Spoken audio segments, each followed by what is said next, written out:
Hola, bendiciones de Dios para ti. Bienvenido al estudio del Evangelio de Juan en una producción de la Iglesia Metodista de México, Templo del Divino Salvador en Querétaro, como parte del programa de estudio de la Escuela Bíblica Dominical para Aprender en Casa. En este video veremos el capítulo 7 del Evangelio de Juan, libro de estudio de nuestra Iglesia en el año 2020. Comenzamos. Los temas de este capítulo son incredulidad de los hermanos de Jesús, Jesús en la fiesta de los tabernáculos, ¿es este el Cristo? Los fariseos envían alguaciles para prender a Jesús, ríos de agua viva, división entre la gente, y nunca ha hablado hombre así. Incredulidad de los hermanos de Jesús. Después de estas cosas andaba Jesús en Galilea, pues no quería andar en Judea porque los judíos procuraban matarle. Estaba cerca la fiesta de los judíos, la de los tabernáculos. Juan 7, 1 y 2.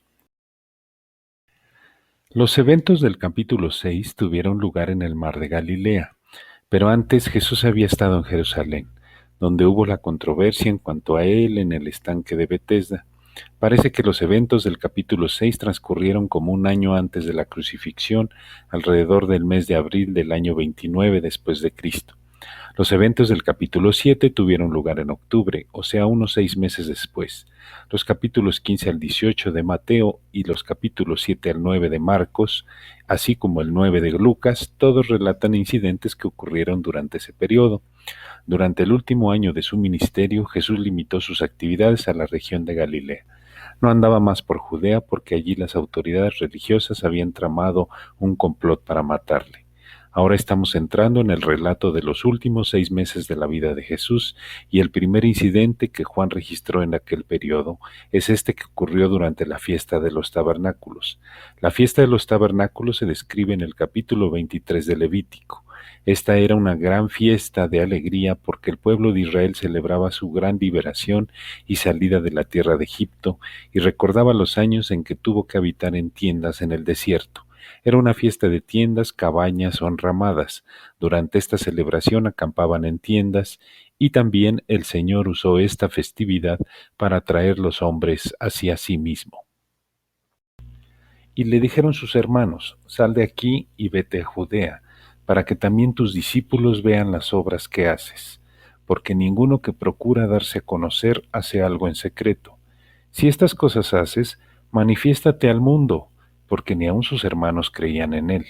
Entonces Jesús les dijo: mi tiempo aún no ha llegado, mas vuestro tiempo siempre está presto. No puede el mundo aborreceros a vosotros, mas a mí me aborrece, porque yo testifico de él que sus obras son malas. Subid vosotros a la fiesta. Yo no subo todavía a esa fiesta porque mi tiempo aún no se ha cumplido. Y habiéndoles dicho esto, se quedó en Galilea. Juan 7, 3 al 9. En Mateo 13:55 se menciona a los hermanos de Jesús: Jacobo, José, Simón y Judas. Santiago fue quien escribió la epístola universal que lleva su nombre, y Judas fue probablemente quien escribió la epístola universal que lleva su nombre. Pero eso fue muchos años después, porque en esa época ni siquiera creían en él del todo. Ellos aconsejaron a Jesús basándose en su incredulidad, pero Jesús no aceptó su consejo. Jesús no dijo que no iría a la fiesta, simplemente no subiría públicamente con ellos para ganar el favor de la gente haciendo algo espectacular como ellos querían que hiciera. Y es que la luz de Cristo revela todo lo que es malo, revela el pecado y lo condena. Jesús condena el pecado con su misma presencia, con su misma vida. Jesús en la fiesta de los tabernáculos. Pero después que sus hermanos habían subido, entonces él también subió a la fiesta, no abiertamente, sino como en secreto. Y le buscaban los judíos en la fiesta y decían: ¿dónde está aquel? Y había gran murmullo acerca de él entre la multitud, pues unos decían: es bueno, pero otros decían: no, sino que engaña al pueblo. Pero ninguno hablaba abiertamente de él, por miedo a los judíos. Mas a la mitad de la fiesta subió Jesús al templo y enseñaba, y se maravillaban los judíos diciendo: ¿cómo sabe este letras sin haber estudiado? Juan 7 del 10 al 15. Las autoridades religiosas le estaban buscando y esperando porque la ley requería que viniera a la fiesta. Había mucha polémica por él, pero todo se hacía en secreto, porque cualquiera que hiciera una declaración a su favor sería atacado y corría el riesgo de ser arrestado. De repente Jesús apareció en el templo. Es notable la prioridad que dio a la palabra de Dios y a la enseñanza. Los líderes religiosos judíos se quedaban asombrados porque Jesús no tenía ninguna educación formal en las escuelas rabínicas. Se admiraban que le fuera posible hablar como lo hizo. Jesús le respondió y dijo: Mi doctrina no es mía, sino de aquel que me envió. El que quiera hacer la voluntad de Dios, conocerá si la doctrina es de Dios o si yo hablo por mi propia cuenta. El que habla por su propia cuenta, su propia gloria busca. Pero el que busca la gloria del que le envió, éste es verdadero, y no hay en él injusticia. ¿No os dio Moisés la ley, y ninguno de vosotros cumple la ley? ¿Por qué procuráis matarme? Respondió la multitud y dijo: Demonio traes, ¿quién procura matarte? Juan 7 del 16 al 20. En capítulos anteriores, Jesús insistió en que rechazarle a Él era rechazar a Dios. Si los seres humanos quieren oírle, entonces Dios les hablará por medio de su palabra. Desafortunadamente, muchos de ellos con frecuencia tienen más interés en prestar atención a un hombre que busca su propia gloria antes que a Dios. Jesús los critica por no cumplir la ley a cabalidad. La ley es importante y es la voluntad de Dios, pero el propósito de la ley era mostrarnos que somos pecadores y que necesitamos un Salvador. El apóstol Pablo dijo en Gálatas 3:24: La ley es nuestro ayo para llevarnos a Cristo. Jesús respondió y les dijo: Una obra hice y todos os maravilláis. Por cierto, Moisés os dio la circuncisión, no porque sea de Moisés, sino de los padres, y en el día de reposo circuncidáis al hombre. Si recibe el hombre la circuncisión en el día de reposo para que la ley de Moisés no sea quebrantada, ¿os enojáis conmigo porque en el día de reposo sané completamente un hombre? No juzguéis según las apariencias, sino juzgad con justo juicio. Juan 7, 21 al 24. Al parecer no se daban cuenta que había un complot para matar a Jesús. Esta obra a la cual Jesús se refiere aquí era aquella ocasión en que sanó al hombre en el estanque de Betesda. Jesús les estaba mostrando a ellos la contradicción entre lo que decían y lo que practicaban. Al tratar de cumplir la ley la violaban. Si un niño cumplía 8 días en el día de reposo, estaban dispuestos a violar el día de reposo para circuncidar al niño. Ellos no tenían ninguna respuesta a esto que Jesús planteaba. Entonces Jesús les advirtió en cuanto a hacer juicios superficiales. ¿Quién es entonces el juez justo? Solo Dios. ¿Es este el Cristo? Jesús entonces, enseñando en el templo, alzó la voz y dijo: A mí me conocéis y sabéis de dónde soy, y no he venido de mí mismo, pero el que me envió es verdadero, a quien vosotros no conocéis. Pero yo le conozco porque de él procedo y él me envió. Entonces procuraban prenderle, pero ninguno le echó mano porque aún no había llegado su hora. Y muchos de la multitud creyeron en él y decían: El Cristo, cuando venga, hará más señales que las que éste hace. Juan 7, 28 al 31. Ante la confusión de los fariseos, nuestro Señor contestó informándoles que no le detendrían hasta que llegara el momento apropiado. Mientras tanto, muchos creían en él, esperando aún con mayores expectativas. Los fariseos envían alguaciles para prender a Jesús. Los fariseos oyeron a la gente que murmuraba de él estas cosas, y los principales sacerdotes y los fariseos enviaron alguaciles para que le prendiesen. Entonces Jesús dijo: Todavía un poco de tiempo estaré con vosotros e iré al que me envió. Me buscaréis y no me hallaréis, y a donde yo estaré vosotros no podréis venir. Entonces los judíos dijeron entre sí: ¿A dónde se irá este que no le hallemos? ¿Se irá a los dispersos entre los griegos y enseñará a los griegos? ¿Qué significa esto que dijo: Me buscaréis y no me hallaréis, y a donde yo estaré vosotros no podréis venir? Juan 7, 32 al 36. Luego Jesús les dijo que se apartaría de ellos, Les habló de su resurrección y su ascensión. Nunca podrían ya siquiera tocarle otra vez. En realidad, aquellos hombres no creían que Jesús podría esconderse de ellos. Era un anuncio de que después de su muerte en la cruz no le tocaron sino las manos de quienes le amaban, ni le vieron sino los ojos de quienes sentían verdadero amor por él. Ríos de agua viva. En el último y gran día de la fiesta, Jesús se puso en pie y alzó la voz diciendo: Si alguno tiene sed, venga a mí y beba. El que cree en mí, como dice la Escritura, de su interior correrán ríos de agua viva. Esto dijo del Espíritu que habían de recibir los que creyesen en él, pues aún no había venido el Espíritu Santo, porque Jesús no había sido aún glorificado. Juan 7, 37 al 39.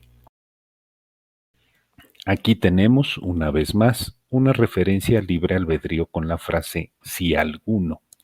Y esto le incluye a usted también. También aquí se presenta la elección. La pregunta es, ¿tiene usted sed? Jesús dijo, si alguien tiene sed, venga a mí y beba. Y usted puede venir a Él para recibirle como su Salvador personal. El Espíritu Santo todavía no había sido dado, porque no vino sino hasta el día de Pentecostés. Entonces vino para morar en los creyentes y para formarles en un solo cuerpo. División entre la gente. Entonces algunos de la multitud, oyendo estas palabras, decían: verdaderamente este es el profeta. Otros decían: este es el Cristo. Pero algunos decían: ¿de Galilea ha de venir el Cristo? ¿No dice la Escritura que del linaje de David y de la aldea de Belén, de donde era David, ha de venir el Cristo?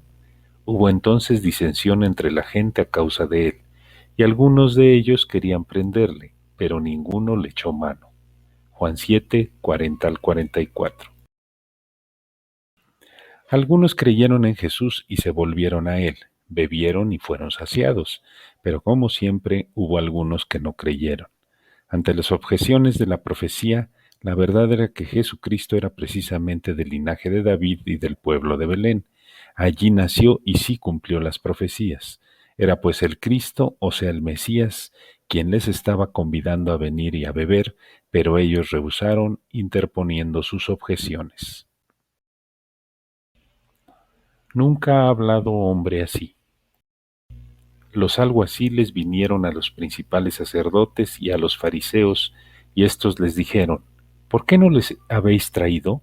Los alguaciles respondieron: jamás hombre alguno ha hablado como este hombre. Entonces los fariseos les respondieron: ¿también vosotros habéis sido engañados? ¿Acaso ha creído en él alguno de los gobernantes o de los fariseos? Mas esta gente que no sabe la ley, maldita es. Juan 7, 45 al 49.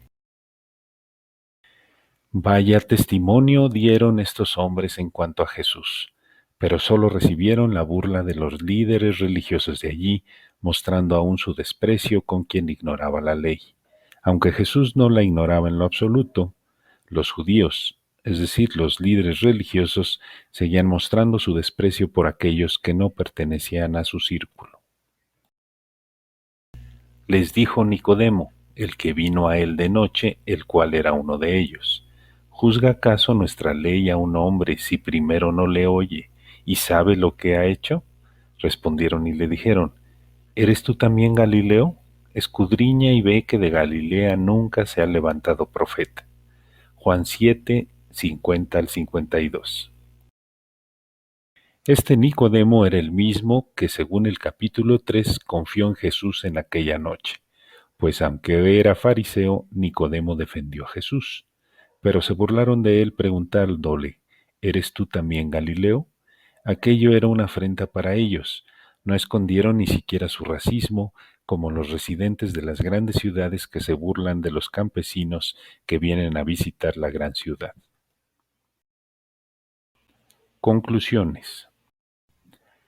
Se comienza a concretar el complot para matar a Jesús en la fiesta de los tabernáculos del año anterior a su crucifixión. Es por ello que viaja a Jerusalén de incógnito. Jesús seguirá enseñando, pero ahora enfatiza la justicia verdadera, que es juzgar no solo por las apariencias. La sola presencia de Jesús exhibe el pecado y confronta la maldad de los hombres. Anuncia la venida del Espíritu Santo, diciendo que aquel que beba del agua de la vida correrán de su interior ríos de agua viva. Reafirma su identidad como Mesías, lo que causa aún mayor encono en los líderes fariseos. Evaluación y reflexión. ¿Cuál es la razón para que el mundo aborreciera a Jesús? ¿De dónde viene la doctrina que enseña Jesús? ¿Cómo reaccionaron las personas que oyeron a Jesús en el templo? ¿Qué promete Jesús a aquellos que creen en él? Consejos para estudiar la Biblia. El pastor John Wesley, fundador del metodismo, recomienda algunos consejos prácticos para estudiar la Biblia. Establece un tiempo para la lectura, si es posible cada mañana o cada tarde. Lee con el único propósito de conocer la voluntad de Dios y con la firme resolución de cumplir su voluntad. Lee con atención constante para ver la conexión y la armonía de estas grandes doctrinas: el pecado original, la justificación por la fe, el nuevo nacimiento y la santidad interior y exterior. Ora fervientemente y seriamente antes de leer la Escritura, para entenderla como sólo puede entenderse a través del mismo Espíritu Santo que las inspiró. Del mismo modo, debemos terminar la lectura con una oración. Mientras leas, haz una pausa para examinarte a ti mismo, tanto en lo referente a tu corazón como a tu vida. Utiliza de inmediato todo lo que Dios te muestre para tu salvación presente y eterna. Gracias por tu atención a este video. Si te gustó, compártelo por favor. Sigue los canales oficiales de la Iglesia Metodista del Divino Salvador de Querétaro para más contenido. Dios te siga bendiciendo en el estudio de su palabra.